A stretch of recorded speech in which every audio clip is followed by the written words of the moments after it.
সব তীর্থ বারবার, গঙ্গাসাগর একবার। যে নামটাকে কেন্দ্র করে এই গঙ্গাসাগর মেলা, অর্থাৎ কপিল মুনির আশ্রম। বর্তমানে আছি একদম কপিল মুনির আশ্রমের সামনে।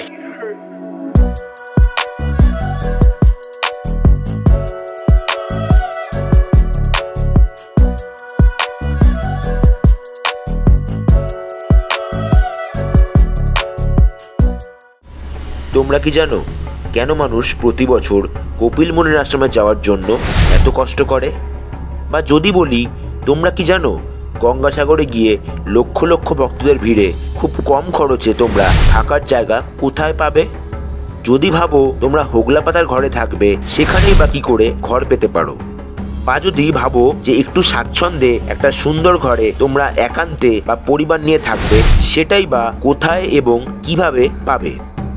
বিগত বছরে সাগরের জলে প্লাবিত হয়েছিল গোটা অঞ্চল। তোমরা কি জানো এখন গেলে সাগরের কোন ঘাটে গিয়ে খুব সহজেই পুণ্য স্নান করতে পারবে? তোমরা কি জানো গঙ্গাসাগর মেলায় গিয়ে কম দামে সুন্দর সুস্বাদু বাঙালি খাবার খেলে এত দোকানের মধ্যে কোন দোকানে খাওয়া সব থেকে উপযুক্ত হবে? সবটাই থাকবে এই গঙ্গাসাগর পর্বের মধ্যে। তাই সকলকে বলবো, অতি অবশ্যই তোমরা এই পর্বের সবকটি ভিডিও খুব ভালো করে দেখে তবেই লক্ষ লক্ষ মানুষের ভিড়ে গঙ্গাসাগর যেও। দিনটা ছিল ৩রা জানুয়ারি। বছরের একদম প্রথম দিকে, প্রথম সপ্তাহে হঠাৎ করেই প্ল্যান ছাড়াই রওনা দিলাম সব তীর্থ বারবার, গঙ্গাসাগর একবার নামে পরিচিত গঙ্গাসাগরের উদ্দেশ্যে। রওনা দিয়েছিলাম একটু বেলা করেই। ওই যে প্রথমেই বললাম, উইদাউট এনি প্ল্যান ট্রেন ধরে শিয়ালদহ স্টেশনে নেমে শিয়ালদহের দক্ষিণ শাখা থেকে শিয়ালদহ নামখানা লোকাল ধরে নিলাম চট করে। টিকিটের মূল্য শিয়ালদহ থেকে কাকদ্বীপ স্টেশন মাত্র 25 টাকা। দীর্ঘ 2 ঘন্টা 30 মিনিট সময় আমাদের ট্রেন প্রায় 95 কিলোমিটার পথ অতিক্রম করে আমাদের যখন কাকদ্বীপ স্টেশনে নামালো, তখন প্রায় সন্ধ্যা হয়ে গিয়েছে। আমরা জলদি কাকদ্বীপ স্টেশন থেকে টোটো ধরে 20 টাকা ভাড়ার বিনিময়ে পৌঁছে গেলাম কাকদ্বীপ ঘাটে। সময় লাগলো প্রায় 30 মিনিট। বলে রাখা ভালো, কাকদ্বীপ স্টেশনের বাইরে আসলেই তোমরা টোটো বা অটো পেয়ে যাবে। গঙ্গাসাগর মেলার সময় হয়তো ভাড়ার মূল্য কিছুটা হেরফের হতে পারে, তাই পকেটে অবশ্যই বেশি করে পয়সা রেখো সাগর দর্শন করার আগে। এবার আমরা কাকদ্বীপ ঘাট থেকে মাত্র 10 টাকার টিকিট কেটে ভেসেলে করে রওনা দিলাম কাকদ্বীপ ঘাট থেকে কচুবেড়িয়া ঘাটের উদ্দেশ্যে। আবারও বলছি, মেলার সময় টিকিটের মূল্য ওঠানামা করতেই পারে। ভেসেলে সময় লাগলো প্রায় 40 মিনিট। দীর্ঘ পথ সাগরে অতিক্রম করে আমরা এসে পৌঁছালাম কচুবেড়িয়া ঘাটে। যেহেতু তখন সন্ধ্যা ঘনিয়ে রাত্রি নেমেছিল, তাই কচুবেড়িয়া ঘাটে গঙ্গাসাগর মেলা উপলক্ষে সাজানো হয়েছিল আলোকসজ্জা দিয়ে, যা দেখে আমাদের দু চোখ ভরে গেল। আমরা নেমে পড়লাম কচুবেড়িয়া ঘাটে।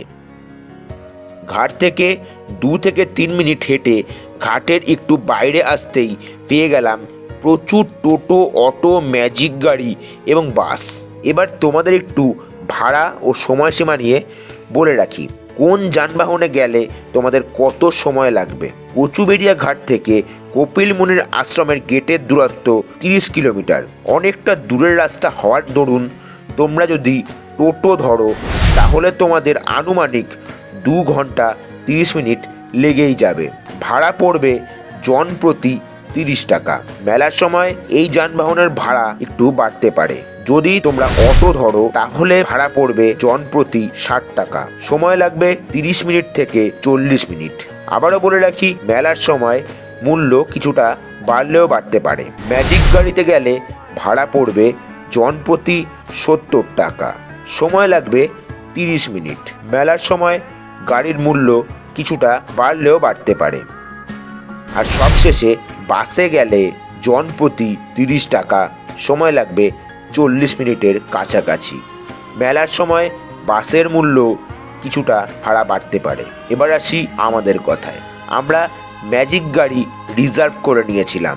রিজার্ভে ভাড়া পড়েছিল 350 টাকা। মেলার সময় এই রিজার্ভের ভাড়ার মূল্য কিছুটা বাড়তে পারে।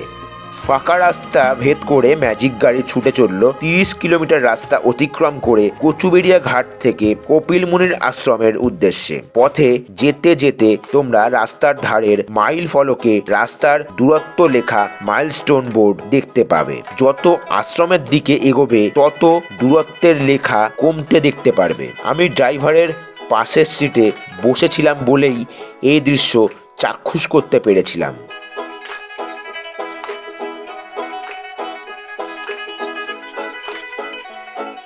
দীর্ঘ আধ ঘন্টা পর আমরা অবশেষে আমাদের গন্তব্যস্থলে যখন পৌঁছালাম তখন ঘড়িতে সময় রাত প্রায় 9টা। আমাদের ম্যাজিক নামালো সার্কিট রোড এবং কপিল মুনি আশ্রম লেখা একটি রাস্তার সামনে। বলল ভেতরে ম্যাজিক গাড়ি প্রবেশ নিষেধ।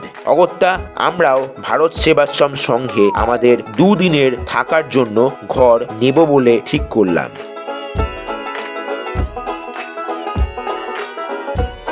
পরবর্তী ভিডিওয়ে তোমরা দেখতে পাবে তোমরা আসলে কি করে ভারত সেবাশ্রম সংঘে কত টাকার ঘর পাবে, কেমনই বা সেই ঘরের পরিবেশ।